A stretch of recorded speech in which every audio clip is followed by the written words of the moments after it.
In the winter of 1903, federal investigators arrived at the Mountain View Sanatorium in the remote Colorado Rockies to find something that would haunt them for the rest of their lives. Behind a false wall in the sanatorium's basement, they discovered a hand-carved crypt containing exactly 84 human skeletons, each tagged with a name, date of arrival, and final entry. Ascended to heaven through divine healing.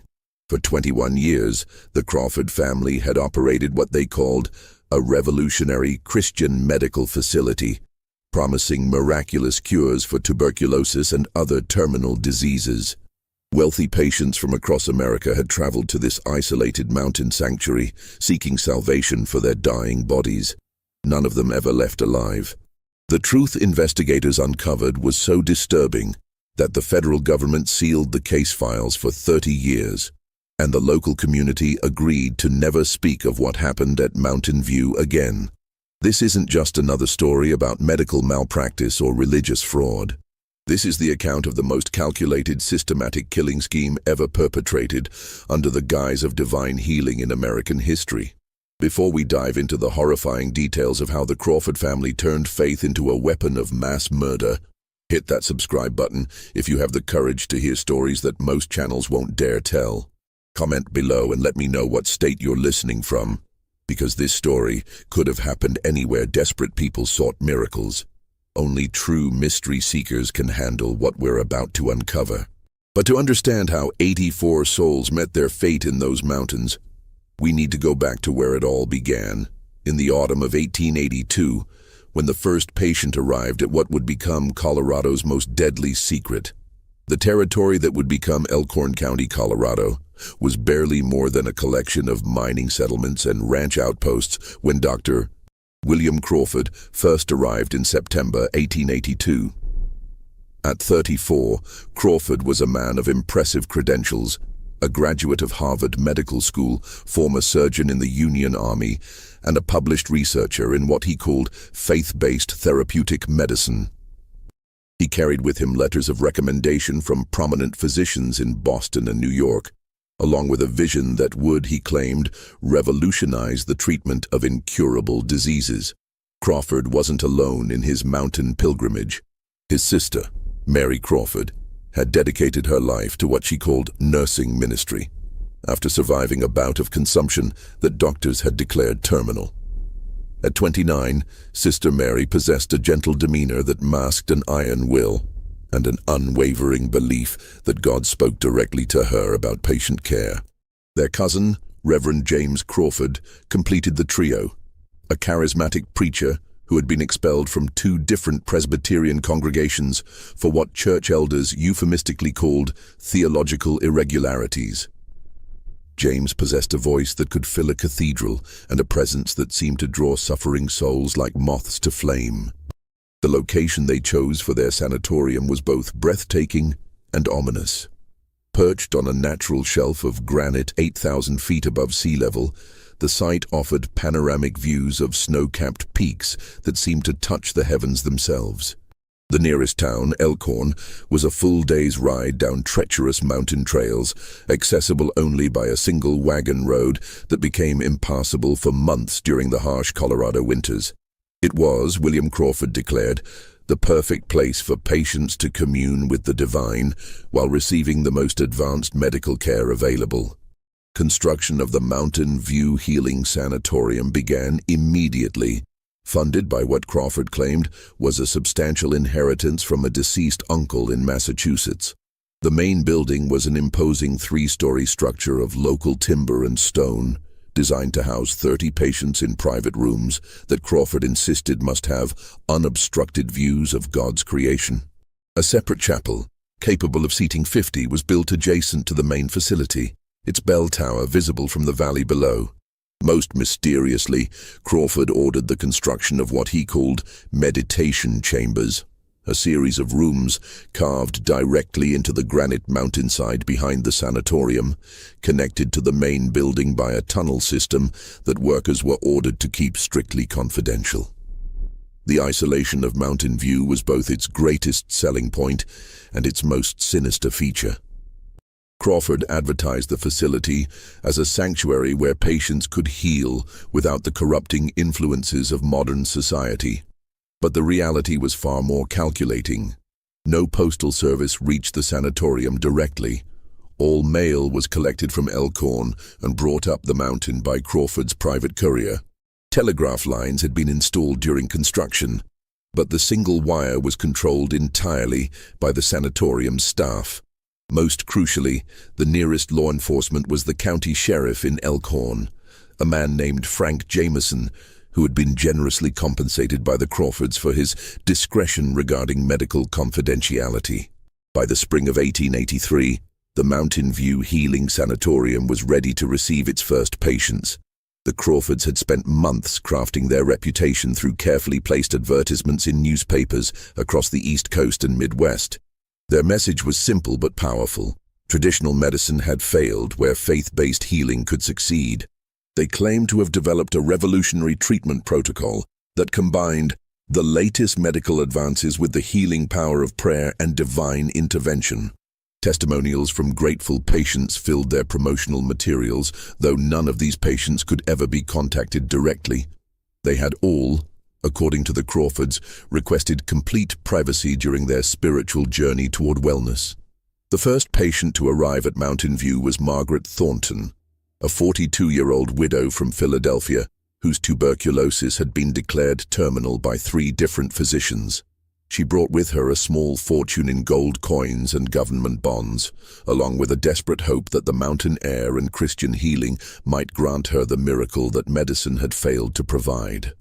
On May 15, 1883, Margaret's carriage disappeared into the mountain mists, carrying her toward what she believed would be her salvation. She would never be seen alive again. The morning of May 16, 1883, dawned crisp and clear at Mountain View Sanatorium with the kind of crystalline mountain air that seemed to promise healing to anyone brave enough to breathe it deeply. Margaret Thornton had spent her first night in what Dr. Crawford called the orientation chamber, a comfortable room on the 2nd floor where new patients were encouraged to cleanse their spirits before beginning the sacred journey toward wellness. She had written in her journal, found later by investigators, that she felt more hopeful than I have in months, surrounded by such devoted Christian souls. The daily routine at Mountain View followed what the Crawfords called the divine schedule. Patients rose at dawn for meditation in their rooms, followed by a communal breakfast in the main dining hall where Dr. Crawford would deliver what he called therapeutic sermons, carefully crafted speeches that combined medical terminology with religious fervor. The body, he would proclaim, is merely the vessel for the soul, and when the soul is properly aligned with divine will, the flesh must follow. Sister Mary would move between the tables, dispensing what she called morning blessings, small cups of herbal tea that she claimed contained mountain herbs blessed through prayer. After breakfast, patients participated in what Crawford termed active healing sessions, group meetings held in the chapel where Reverend James would lead increasingly intense prayer circles. These sessions, according to later testimonies from former employees, became progressively more theatrical as patients grew weaker. James Crawford possessed an uncanny ability to sense when a patient was approaching what he called the threshold of transformation, the point where their illness had advanced beyond any hope of recovery. It was then that the real nature of Mountain View's healing would begin. Margaret Thornton's transformation began on her 3rd day at the sanatorium. During the morning therapeutic sermon, Dr. Crawford announced that she had been selected by divine providence for an accelerated healing protocol. This was, he explained to the other patients, a great honor, reserved only for those whose faith had reached a level of purity that allowed them to transcend the limitations of earthly medicine.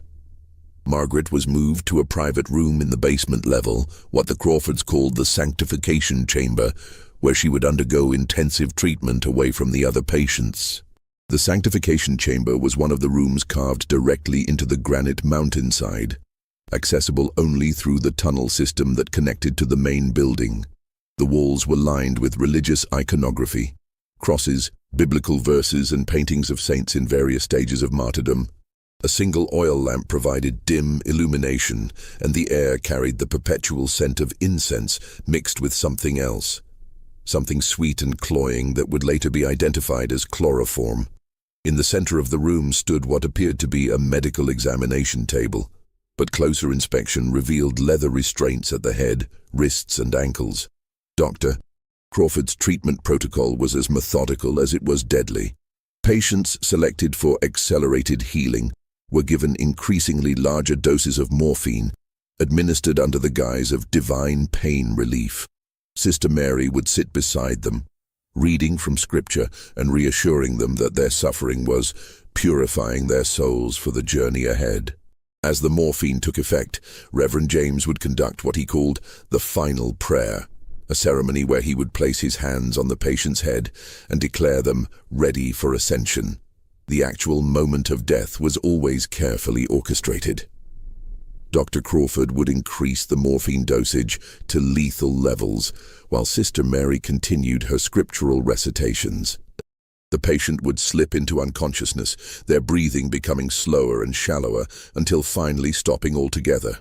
At the precise moment of death, Reverend James would raise his hands and proclaim, "Behold, another soul has been healed and called home to glory." The entire process was designed to appear as if the patient had died peacefully during a profound spiritual experience. Margaret Thornton's death occurred on the evening of May 19, 1883, exactly 4 days after her arrival. According to the detailed records found by investigators, she had been given a total of 340 milligrams of morphine over the course of 6 hours, more than enough to kill 3 healthy adults. The final words, recorded by Sister Mary in what she called the Book of Sacred Transitions, were allegedly, "I can see the light. I am healed at last." Whether Margaret actually spoke these words, or whether they were simply invented for the record, would never be known. The disposal of Margaret's body revealed the true scope of the Crawfords' planning. Her corpse was carried through the tunnel system to a natural cave that had been enlarged and modified during the sanatorium's construction. Here, Dr. Crawford had created what he called the eternal resting place, a carefully organized crypt where bodies were laid out on stone shelves carved directly into the granite walls. Each body was tagged with a metal plate containing the patient's name, date of arrival, and date of ascension. Margaret Thornton became the first entry in what would eventually become a catalogue of 84 murders. But the death was only the beginning of the Crawford scheme. Within hours of Margaret's passing, Dr. Crawford was composing a letter to her family in Philadelphia. The letter, written on official sanatorium letterhead, contained news that would have seemed like a miracle to anyone who didn't know the truth. Margaret had experienced what Crawford called complete spiritual healing. Her tuberculosis had been entirely cured through the power of prayer and divine intervention. However, she had decided to remain at Mountain View indefinitely, dedicating her life to helping other patients experience similar miracles. She had requested that her family respect her privacy during this sacred period of service, and not attempt to contact her directly. The letter also contained practical instructions regarding Margaret's estate. Since she had chosen to devote her life to the sanatorium's healing mission, she was donating her worldly possessions to support the facility's divine work. Dr. Crawford helpfully provided the necessary legal documentation, powers of attorney and property transfer documents that bore Margaret's signature, perfectly forged by Sister Mary, who had spent years perfecting the art of copying handwriting from patient intake forms. Margaret Thornton's family, devastated by years of watching their loved one waste away from consumption, received the news with a mixture of joy and confusion. The idea that she had been miraculously healed seemed too good to be true, but the official documentation and Dr. Crawford's medical credentials lent credibility to the incredible claim. When they attempted to send letters directly to Margaret, they were told that she was undergoing intensive spiritual preparation and could not receive correspondence. The family's modest attempts to visit were gently but firmly discouraged. Such visits, they were told, could interfere with Margaret's delicate spiritual state and potentially reverse her miraculous healing. Within 6 months, Margaret Thornton's entire estate, valued at approximately $18,000 in gold and property, had been transferred to the Mountain View Healing Sanatorium. Her family, believing their loved one was alive and serving God in the mountains, felt they had no choice but to respect her wishes. They had no way of knowing that Margaret had been dead for months, her body lying in a granite tomb, while the Crawfords spent her money on expanding their facility and attracting new victims. The success of Margaret's case established the template that would be used for the next 20 years. The Crawfords had discovered that the combination of genuine medical credentials, religious authority, and geographic isolation created the perfect conditions for systematic murder. More importantly, they had learned that families of terminally ill patients were so desperate for hope that they would believe almost any story that promised their loved one had been saved.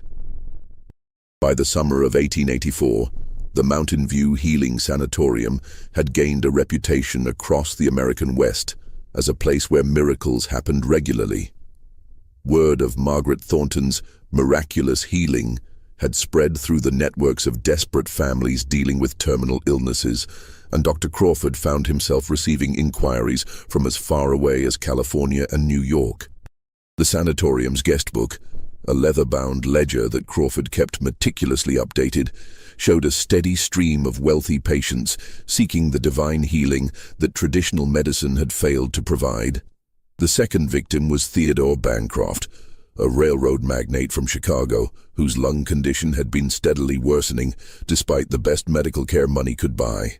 Bancroft arrived at Mountain View in July 1884 with a personal fortune that dwarfed Margaret Thornton's modest inheritance. He brought with him not only gold and securities worth over $75,000, but also a burning desire to live long enough to see his young grandson grow up. Bancroft's wife had died 3 years earlier, and he had convinced himself that God was testing his faith by afflicting him with the same wasting disease that had claimed her. The Crawfords' approach to Bancroft was more sophisticated than their treatment of Margaret. They had learned from their first success that wealthy patients required more elaborate attention to maintain the illusion of revolutionary medical care. Dr. Crawford spent hours with Bancroft, explaining his theories about the connection between spiritual wellness and physical health. He showed him charts and diagrams that appeared to be cutting-edge medical research, but were actually carefully crafted forgeries designed to support his claims about faith-based healing. Sister Mary took particular interest in Bancroft's emotional state, spending long evenings listening to his fears about death and his guilt over what he perceived as a life of excessive material focus. She guided him through what she called spiritual inventory sessions, detailed confessions where patients were encouraged to examine their lives for sins that might be preventing divine healing. These sessions served a dual purpose. They provided psychological insight that helped the Crawfords manipulate their victims, and they often revealed information about hidden assets or family secrets that could be exploited later. Reverend James conducted special healing services for Bancroft, complete with what he claimed were prophetic visions about the man's future. In elaborate ceremonies held in the chapel, James would fall into apparent trances and deliver messages that he claimed came directly from God. These messages always contained the same basic elements. Bancroft's illness was a test of his faith. His healing was assured if he remained committed to the process, and he was being prepared for a special mission that would require him to stay at Mountain View for an extended period. The psychological manipulation was masterful. Bancroft, isolated from his normal support systems and surrounded by people who claimed to have his spiritual welfare at heart, gradually became completely dependent on the Crawfords' version of reality. When Dr. Crawford suggested that Bancroft's business interests were creating spiritual impediments to his healing, the railroad magnate began signing over control of his companies to trustees recommended by the sanatorium. When Sister Mary observed that his attachment to worldly possessions was preventing complete surrender to God's will, he donated increasingly large sums to the facility's operations. Bancroft's ascension took place on September 23, 1884, following the same carefully orchestrated protocol that had been used with Margaret Thornton. The morphine doses were administered over the course of a week, with Dr. Crawford explaining that the increasing drowsiness was actually a sign of spiritual deepening. Sister Mary maintained a constant vigil, reading from scripture and assuring Bancroft that his visions of deceased loved ones were evidence of his approaching reunion with God. Reverend James performed the final ceremony with even greater theatrical flair, declaring that he could see angels descending to escort Bancroft's soul to heaven. The letter to Bancroft's family was a masterpiece of psychological manipulation. Dr. Crawford reported that Theodore had experienced not just physical healing, but a profound spiritual transformation that had called him to dedicate his remaining years to helping other suffering souls. He had decided to remain at Mountain View as a healing minister, using his business expertise to help expand the facility's divine mission. The letter included detailed instructions about estate management and a request that the family respect Theodore's need for privacy during his sacred service period. Bancroft's son, a successful lawyer in Chicago, was more skeptical than Margaret Thornton's family had been. He hired private investigators to look into the Mountain View Sanatorium and its mysterious healing claims. However, the investigators found exactly what the Crawfords wanted them to find: a legitimate medical facility operated by credentialed professionals with testimonials from satisfied patients and documentation of successful treatments. The isolation that made Mountain View perfect for murder also made it nearly impossible to investigate effectively. When the investigators attempted to visit the sanatorium directly, they were told that Theodore was undergoing intensive treatment and could not receive visitors. Dr. Crawford provided them with a letter allegedly written by Theodore himself, expressing his wishes to remain undisturbed during his healing process. The handwriting was perfect. Sister Mary had spent months perfecting Theodore's signature and writing style from the extensive correspondence he had conducted during his stay.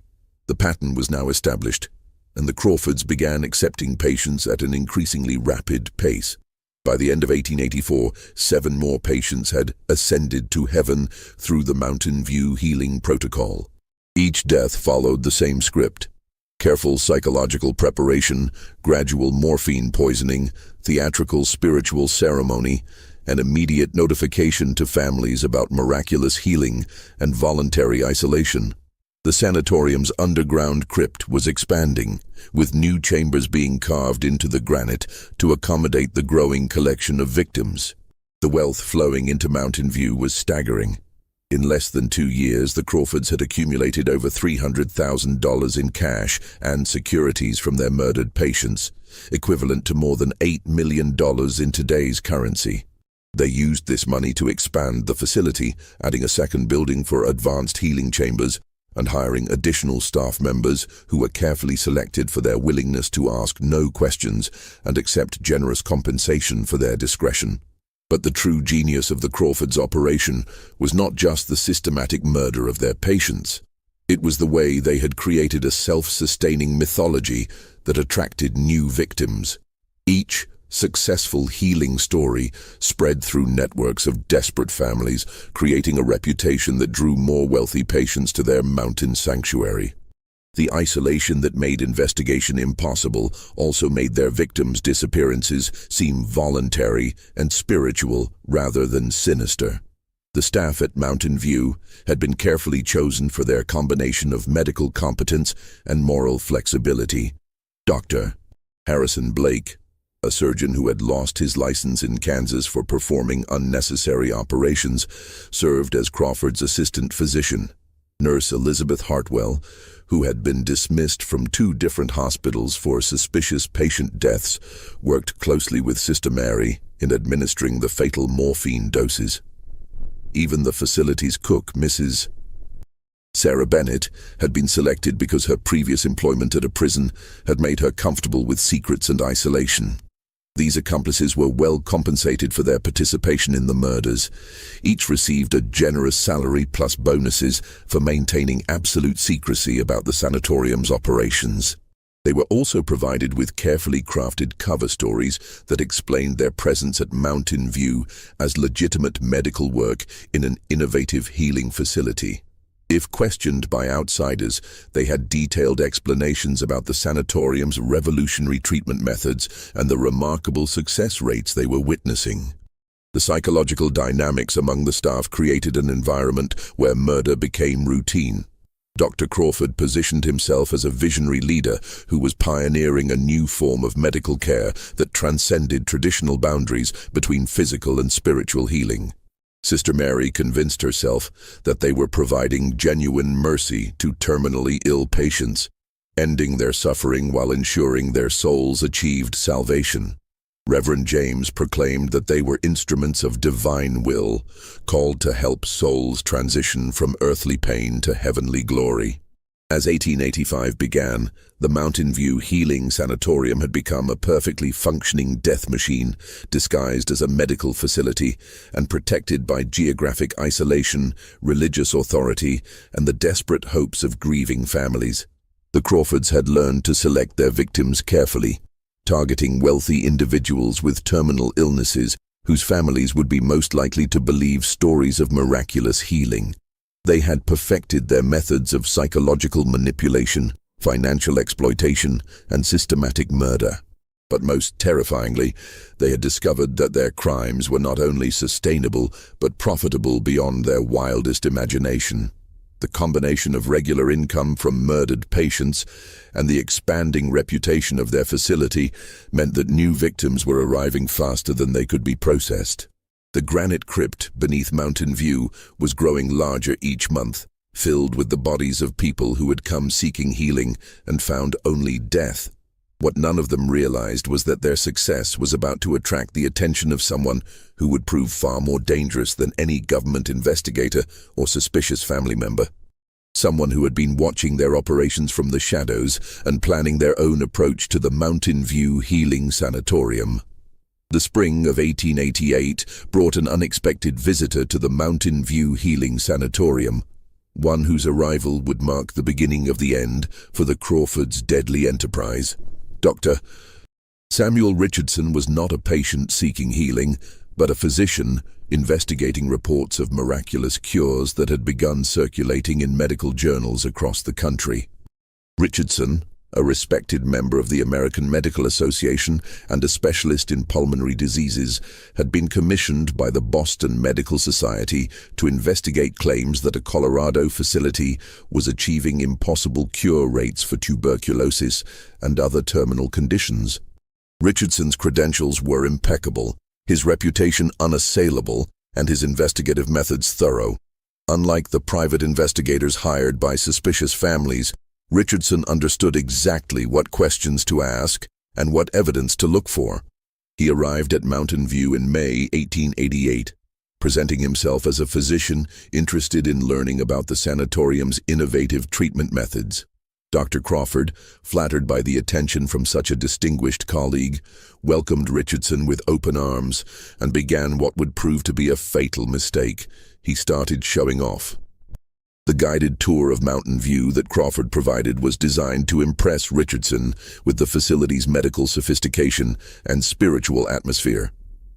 Crawford proudly displayed his treatment rooms, laboratory facilities, and patient quarters, explaining his theories about the connection between faith and healing. He showed Richardson the chapel where Reverend James conducted healing services, the meditation chambers where patients underwent spiritual preparation, and the medical library where he claimed to conduct research on divine healing protocols. But Richardson was trained to observe details that escaped casual visitors. He noticed that the facility's medical equipment was limited and outdated, hardly sufficient for the revolutionary treatments Crawford claimed to be administering.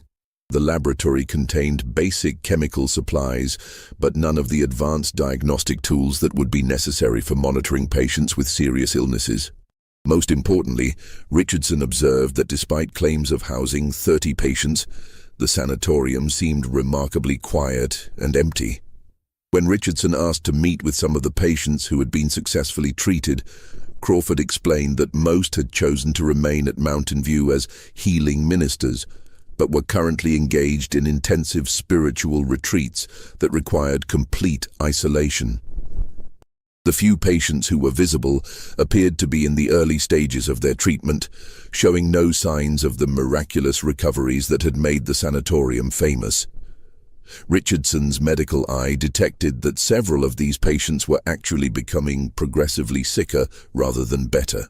Richardson's most significant discovery came during his examination of the sanatorium's medical records.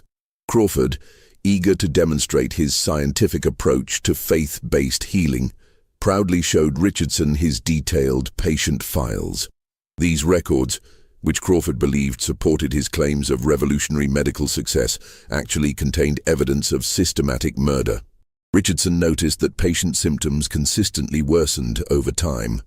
Despite reports of miraculous healing, he observed that morphine usage was extraordinarily high, far beyond what would be medically justified for pain management.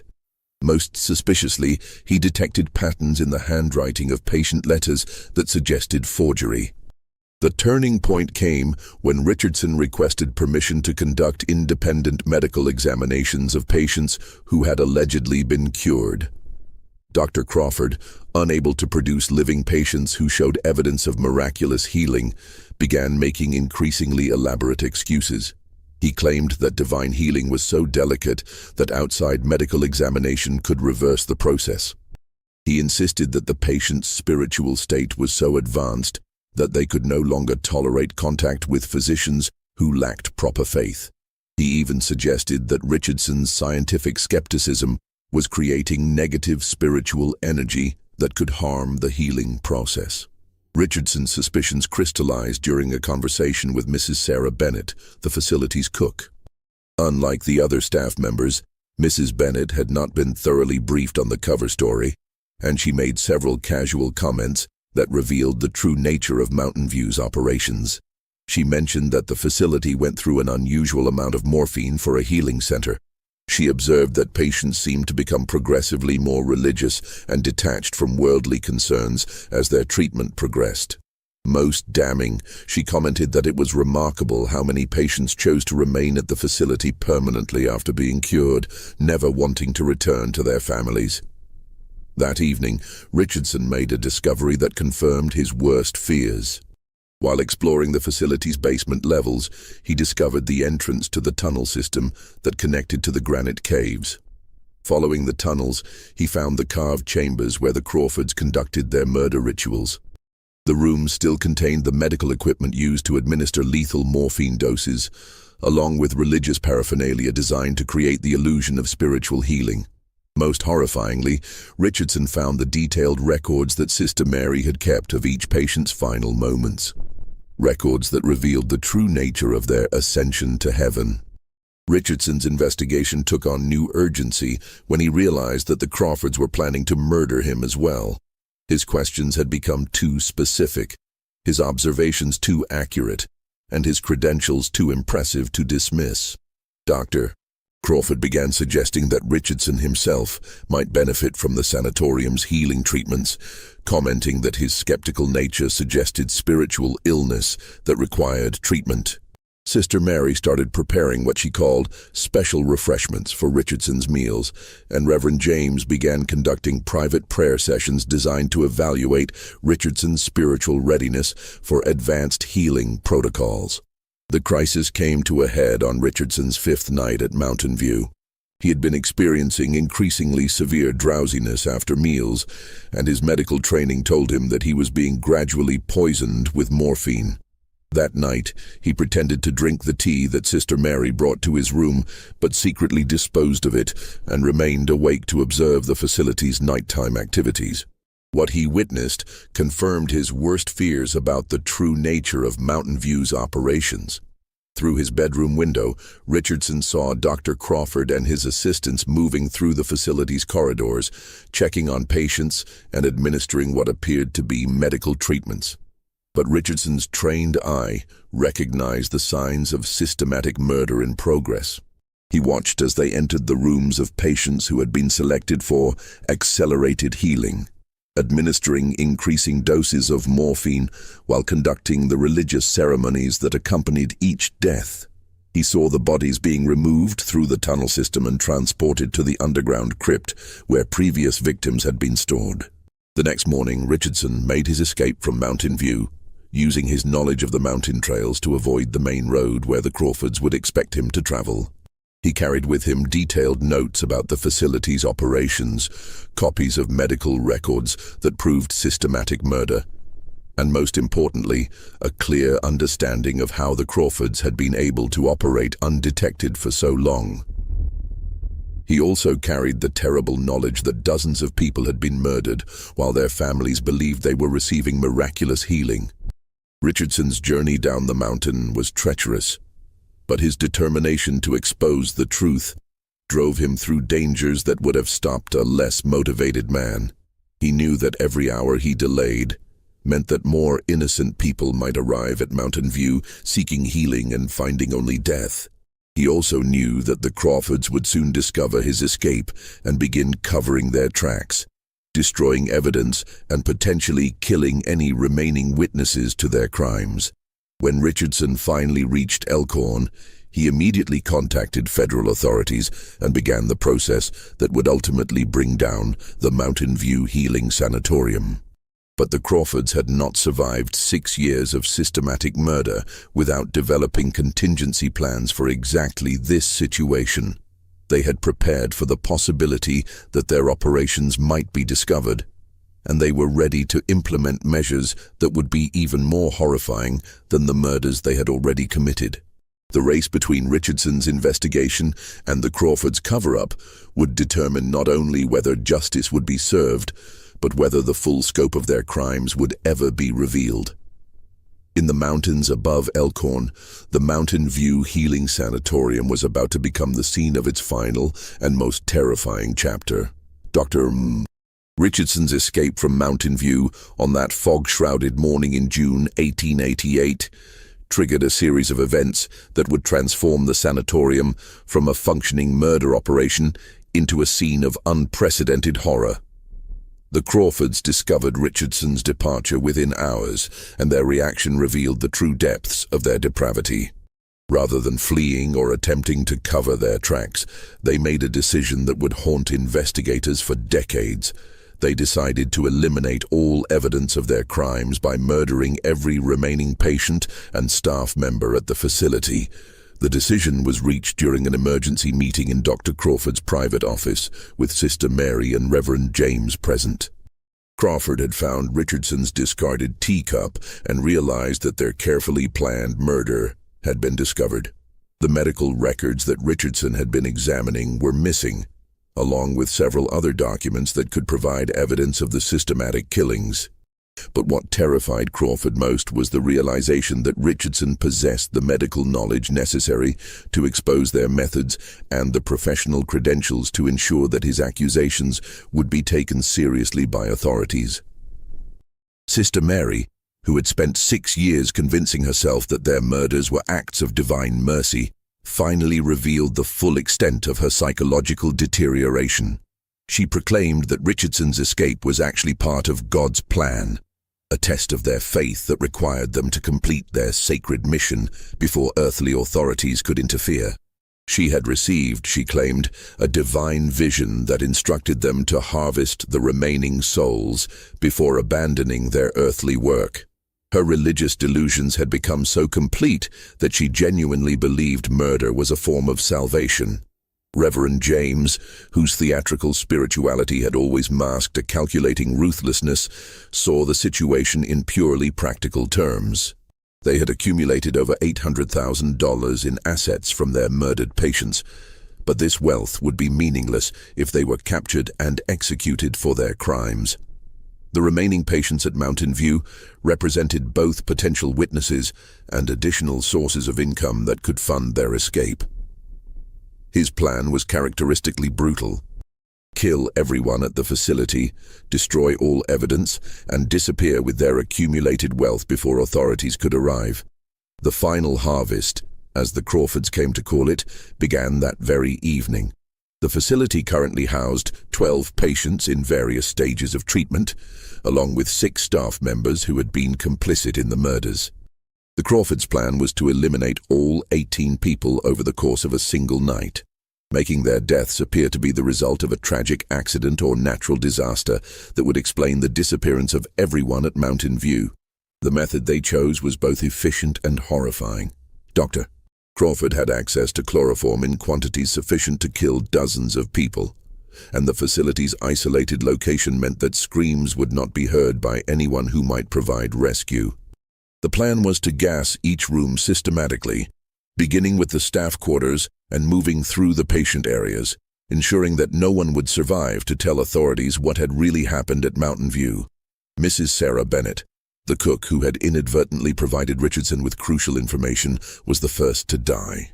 Sister Mary entered her room shortly after midnight, ostensibly to check on her health, but actually to administer a chloroform-soaked cloth that rendered her unconscious within minutes.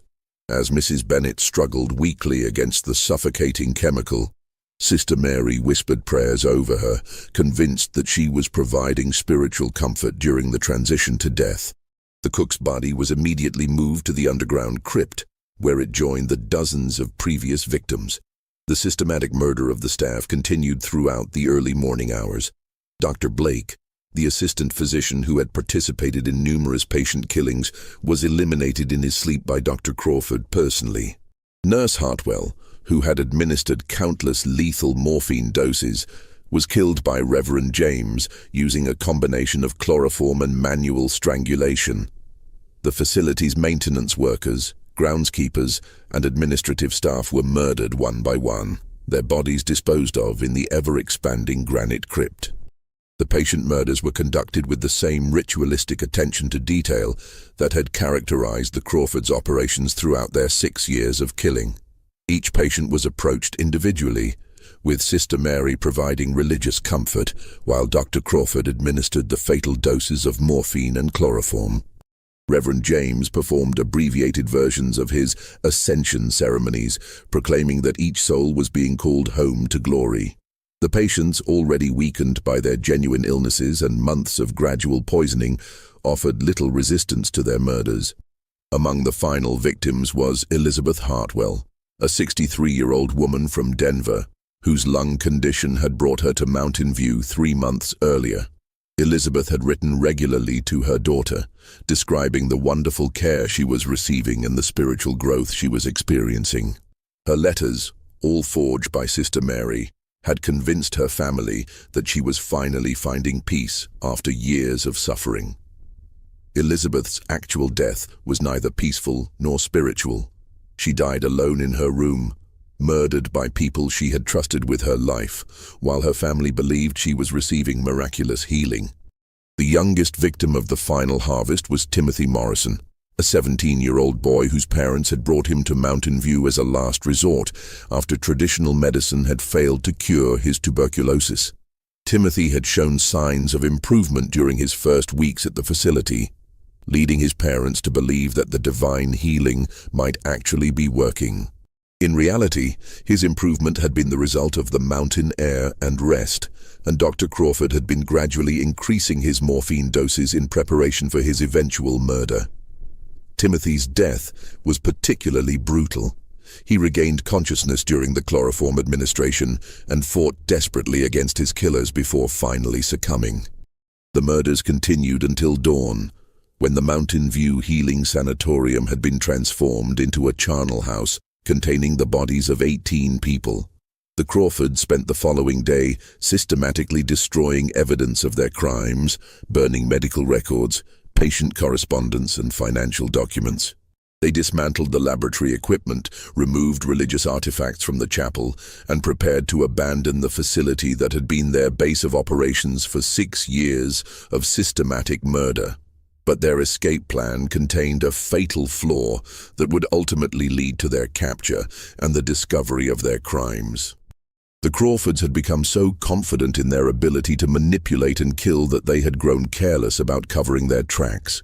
More importantly, they had underestimated both the determination of Dr. Richardson and the efficiency of federal law enforcement when presented with credible evidence of mass murder. Dr. Richardson's arrival in Denver on June 15, 1888, marked the beginning of the most intensive criminal investigation in Colorado Territory's history. Richardson had ridden nearly 60 miles through treacherous mountain terrain, carrying with him evidence that would expose the most systematic killing operation ever discovered in the American West. His first stop was the federal marshal's office, where he presented Deputy Marshal Thomas Garrison with medical records, patient files, and detailed observations that painted a horrifying picture of the Mountain View Healing Sanatorium. Marshal Garrison was initially skeptical of Richardson's claims. The idea that a legitimate medical facility operated by credentialed professionals could be systematically murdering patients seemed too incredible to believe. However, Richardson's reputation as a respected physician and his detailed knowledge of medical procedures gave weight to his accusations.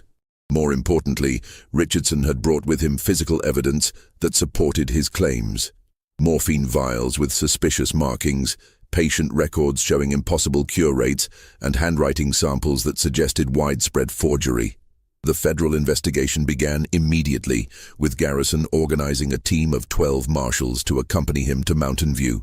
The team included medical examiners, handwriting experts, and experienced criminal investigators who would be able to analyze the evidence that Richardson had described. They also brought with them arrest warrants for the 3 Crawfords, based on Richardson's sworn testimony about the murders he had witnessed. But when the federal team arrived at Mountain View on June 18th, they found something far worse than Richardson had described. The sanatorium appeared to be completely abandoned, with no signs of the patients or staff who should have been present at a functioning medical facility. The buildings were empty, with furniture covered by sheets and medical equipment removed or destroyed. Most ominously, there were signs of recent fires in several areas, suggesting that someone had been systematically destroying evidence. The discovery of the underground crypt system revealed the true scope of the Crawfords' crimes. Following the tunnel system that Richardson had described, investigators found the carved granite chambers that had served as both murder rooms and storage areas for victims' bodies. The crypt contained exactly 84 human skeletons, each carefully tagged with metal plates bearing names and dates. The organization was meticulous. Bodies were arranged chronologically by date of death, with detailed records showing the progression of the murders over 6 years. The investigation of the crypt revealed evidence that would haunt the federal marshals for the rest of their lives. Many of the skeletons showed signs of violence beyond simple poisoning. Broken bones that suggested struggles, skull fractures that indicated beatings, and restraint marks that proved victims had been tied down during their murders. The most recent bodies, those killed during the final harvest, still showed traces of the chloroform that had been used to kill them. The entire crypt reeked of death and decay, with the sweet smell of decomposition mixing with the chemical odors of embalming fluids and medical preservatives. The paper trail that investigators discovered in the partially destroyed records told an even more disturbing story. The Crawfords had kept detailed financial records of their operation, showing that they had accumulated over $1.2 million from their murdered patients.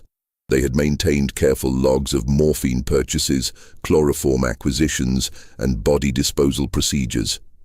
Most chilling were Sister Mary's spiritual journals, which revealed her complete psychological breakdown and her genuine belief that she was performing acts of divine mercy by murdering suffering patients.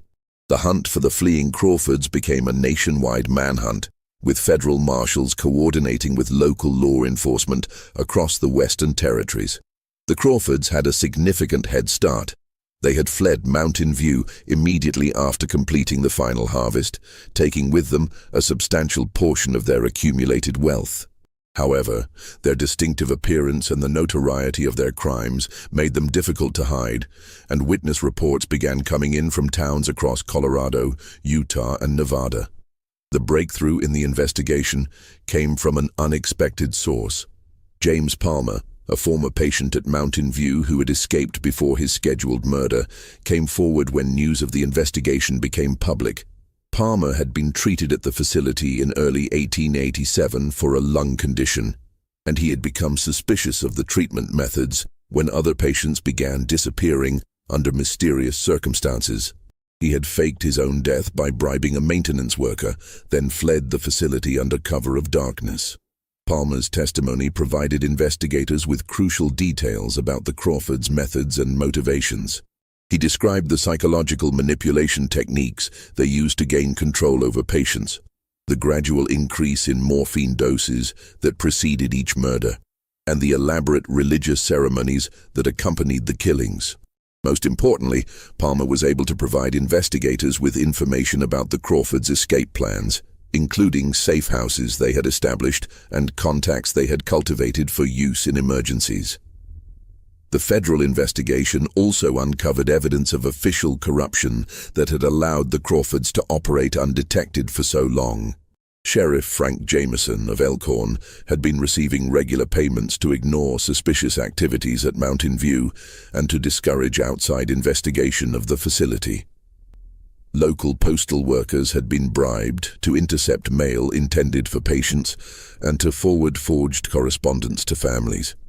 Even the telegraph operator who maintained communications with the outside world had been part of the conspiracy, helping to maintain the illusion that patients were alive and well when they had actually been murdered. The corruption investigation revealed that the Crawfords had spent nearly $50,000 over 6 years to maintain their network of accomplices and informants. They had systematically identified key officials whose cooperation was necessary for their operation and had either bribed or intimidated them into compliance. The scope of their influence extended beyond Elkhorn County to include officials in Denver and other major cities who had helped them maintain their medical credentials and professional reputation. If you're finding this investigation as chilling as we are, and you're wondering how the federal marshals finally tracked down these killers, hit that like button and let us know in the comments what you think drove the Crawfords to such extreme measures. Were they motivated purely by greed? Or was there something deeper and more sinister behind their systematic murders?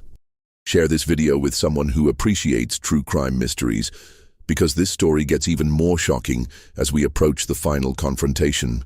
As the federal investigation intensified, witnesses began coming forward with information about suspicious activities they had observed over the years. Local merchants reported unusual purchases of medical supplies and chemicals by Mountain View staff. Postal workers described the large volume of mail arriving at the facility and the strange fact that very little mail ever left the mountain. Most significantly, several families of supposed miracle healing patients began questioning the stories they had been told about their loved ones' voluntary isolation. The psychological profile that investigators developed of the Crawfords revealed 3 distinct but complementary personalities that had combined to create the perfect killing machine. Dr. William Crawford was identified as a narcissistic psychopath who viewed other people as objects to be manipulated for his own benefit. His medical training had given him the knowledge necessary to kill efficiently, while his charismatic personality had allowed him to gain the trust of vulnerable patients and their families. Sister Mary Crawford's profile was more complex and disturbing. Investigators determined that she had suffered a complete psychological break following her own recovery from tuberculosis, developing a messianic complex that convinced her she had been chosen by God to help suffering souls transition to heaven. Her detailed journals revealed a mind that had rationalized mass murder as divine mercy, with elaborate theological justifications for each killing. She had genuinely believed that she was saving her victims from earthly suffering by sending them to eternal paradise. Reverend James Crawford emerged as perhaps the most calculating of the 3 conspirators. Unlike his cousins, who had convinced themselves that their actions were justified by medical necessity or divine calling, James appeared to have been motivated purely by greed and power. His religious authority had provided the spiritual framework that made the murders acceptable to the other conspirators, while his theatrical skills had created the elaborate ceremonies that disguised systematic killing as divine healing. The federal manhunt finally tracked the Crawfords to a small mining town in Nevada, where they had been attempting to establish a new identity and begin a similar operation. Local authorities, alerted by federal marshals, had been watching the trio for several days when they attempted to purchase a large quantity of morphine from a local pharmacy. The arrest was swift and decisive. All three Crawfords were taken into custody without resistance, apparently exhausted by months of running and confident that their crimes could never be fully proven. The trial of the Crawford conspirators began in Denver in September 1888, drawing national attention as the first case of systematic medical murder to be prosecuted in American courts. The federal prosecutor, District Attorney Marcus Webb, faced the challenge of proving not only that the Crawfords had committed murder, but that they had done so as part of a deliberate and systematic scheme to defraud and kill their patients. The evidence was overwhelming, but the legal precedents for prosecuting such crimes were limited, and the defense team attempted to argue that the deaths had been the result of medical malpractice rather than intentional murder. The prosecution's case was built around three key elements: the physical evidence found at Mountain View, the testimony of survivors like James Palmer, and the detailed records that the Crawfords themselves had maintained of their operations. Dr. Richardson served as the primary expert witness, explaining to the jury how the medical procedures described in the sanatorium's records could only have been intended to cause death rather than healing. The morphine dosages, chloroform applications, and systematic progression of treatments all pointed to deliberate murder disguised as medical care. The most damaging evidence came from Sister Mary's own spiritual journals, which provided a detailed record of her psychological state and her beliefs about the murders she had committed. Her writings revealed not only her complete awareness of what they were doing, but her elaborate religious justifications for each killing. Passages where she described feeling God's presence during the murders and her certainty that she was helping souls achieve salvation provided prosecutors with clear evidence of premeditation and intent. The defense strategy focused on attempting to portray the Crawfords as deluded religious fanatics who genuinely believed they were helping their patients. Defense attorneys argued that Sister Mary's obvious mental illness had influenced her brother and cousin, creating a shared delusion that made them believe their actions were spiritually justified. They claimed that the morphine deaths had been intended as mercy killings for terminally ill patients, and that the financial fraud had been a secondary consideration rather than the primary motive. This defense strategy collapsed when prosecutors presented evidence of the Crawfords' elaborate financial planning and the systematic way they had targeted wealthy patients. The detailed records of patient assets, the forged legal documents transferring property to the sanatorium, and the careful cultivation of victim families all pointed to a scheme motivated by greed rather than religious delusion. The final harvest murders, which had included healthy staff members who posed no threat except as potential witnesses, further undermined any claim that the killings had been motivated by mercy. The testimony of James Palmer proved to be the most compelling evidence for the prosecution. Palmer's detailed account of life inside Mountain View, his description of the psychological manipulation techniques used by the Crawfords, and his explanation of how he had discovered and escaped their murder plot provided the jury with a clear picture of the systematic nature of the crimes. His testimony was particularly effective because he had no apparent motive to lie. He had escaped before being victimized and had come forward voluntarily to help the investigation. Dr. William Crawford's testimony in his own defense proved to be a disaster for the defense team. Under cross-examination, Crawford revealed himself to be an arrogant and manipulative individual who showed no remorse for his actions.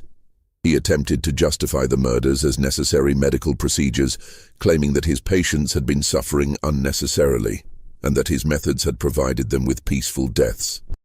His complete lack of empathy and his obvious pride in his medical innovations convinced the jury that they were dealing with a calculating killer rather than a deluded healer.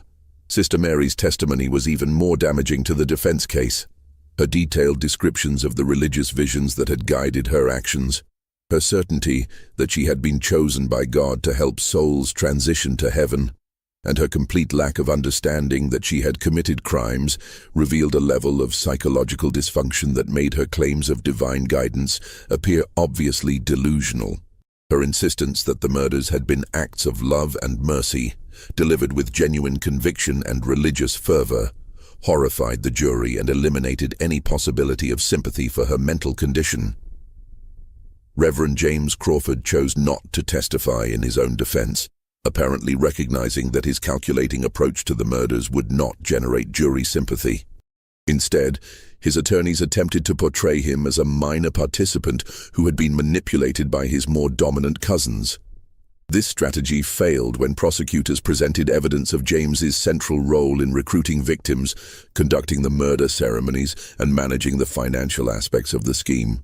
The prosecution's closing argument, delivered by District Attorney Webb, lasted nearly 4 hours and provided a comprehensive summary of the evidence against the Crawfords. Webb methodically demonstrated how each element of their operation, from the initial recruitment of patients to the final disposal of bodies, had been carefully planned and executed. He emphasized that the 84 murders had not been crimes of passion or accidents of medical malpractice, but the result of a deliberate scheme to use religious authority and medical credentials to exploit and kill vulnerable people. The defense closing argument attempted to generate sympathy for the defendants by emphasizing their religious backgrounds and their apparent genuine belief in divine healing. Defense attorneys argued that the Crawfords had been motivated by misguided faith rather than criminal intent, and that their actions, while tragically mistaken, had been intended to help rather than harm their patients. This argument was undermined by the overwhelming evidence of financial motivation and the systematic nature of the killings. The jury deliberated for less than 3 hours before returning guilty verdicts on all counts for all 3 defendants.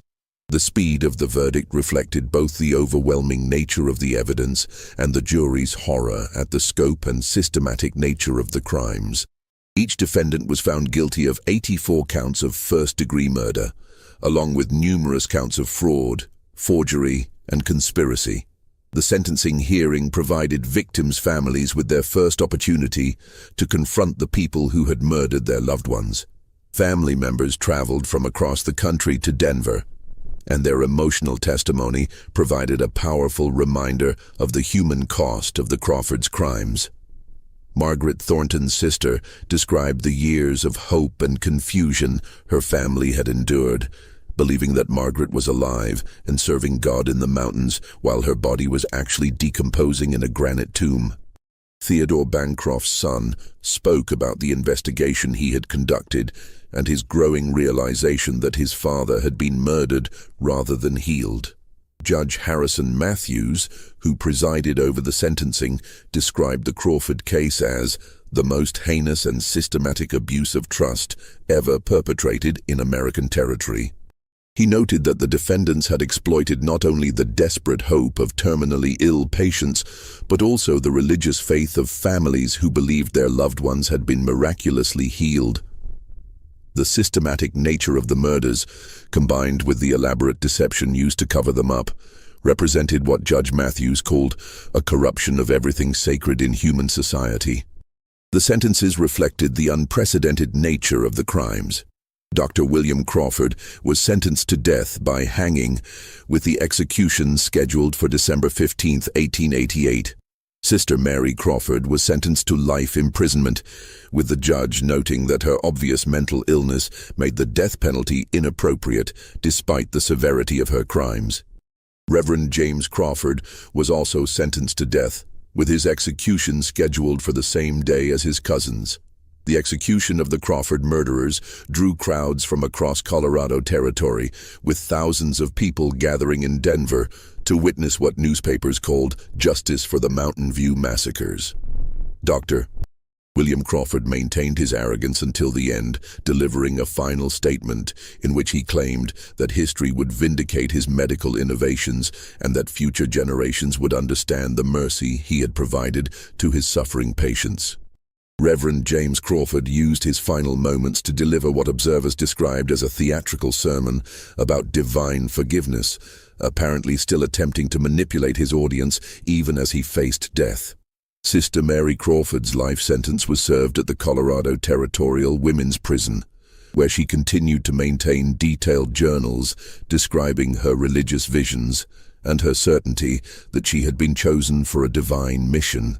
Prison records indicate that she never showed any understanding that her actions had been criminal, and she spent her final years attempting to convert other inmates to her belief that death was a form of healing. She died in prison in 1923, still convinced that she had been an instrument of God's mercy.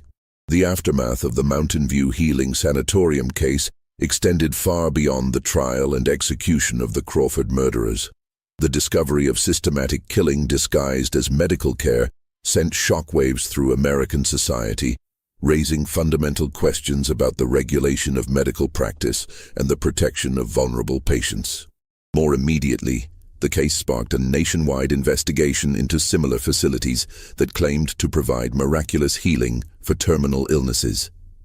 The federal investigation into Mountain View's operations revealed a network of corruption that extended throughout Colorado Territory and beyond. Sheriff Frank Jameson was sentenced to 10 years in federal prison for his role in enabling the murders, while numerous other officials faced prosecution for accepting bribes or failing to investigate suspicious activities.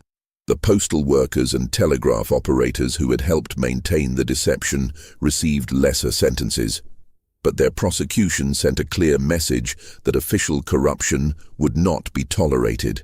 The financial investigation into the Crawfords' operation revealed that they had accumulated wealth equivalent to over $30 million in today's currency. Most of this money had been stolen from their murdered patients, but significant amounts had also been invested in legitimate businesses and properties across the Western Territories. The federal government initiated a complex process of asset recovery, attempting to return stolen wealth to the families of victims while compensating the communities that had been affected by the Crawfords' crimes. The families of the 84 murdered patients faced the traumatic process of recovering and burying their loved ones' remains. The bodies found in the Mountain View crypt had been preserved by the dry mountain air and controlled temperature, allowing for identification in most cases. However, many families chose not to view the remains, preferring to remember their loved ones as they had been in life rather than as victims of systematic murder. The psychological impact on the families was devastating and long-lasting. Many had spent years believing that their loved ones were alive and well, serving God in the mountains and experiencing miraculous healing. The discovery that these same loved ones had actually been murdered within days or weeks of arriving at Mountain View created a form of traumatic grief that had no precedent in American society. Several family members required long-term psychiatric care to deal with the combination of grief, guilt, and horror that resulted from learning the truth about their relatives' fate. The Mountain View case also sparked a broader examination of religious healing practices and the regulation of facilities that claimed to provide medical care.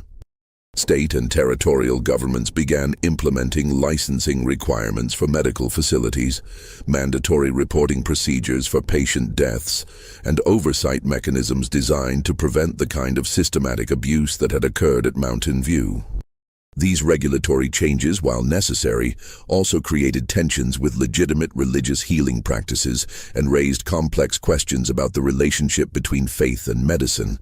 The abandoned Mountain View Healing Sanatorium became a source of continuing horror for the local community.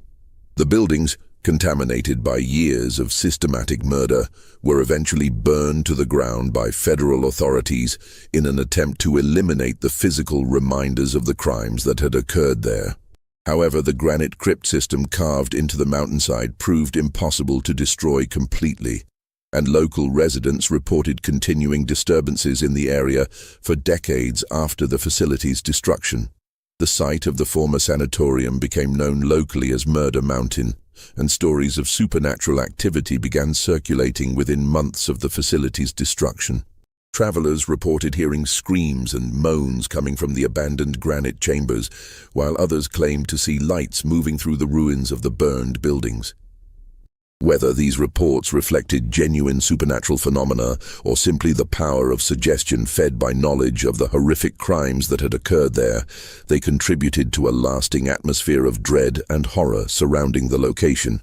The professional medical community responded to the Mountain View case with a combination of horror and determination to prevent similar abuses. Medical schools began implementing stricter ethical training, while professional organizations developed oversight mechanisms designed to identify practitioners who might be abusing their positions of trust.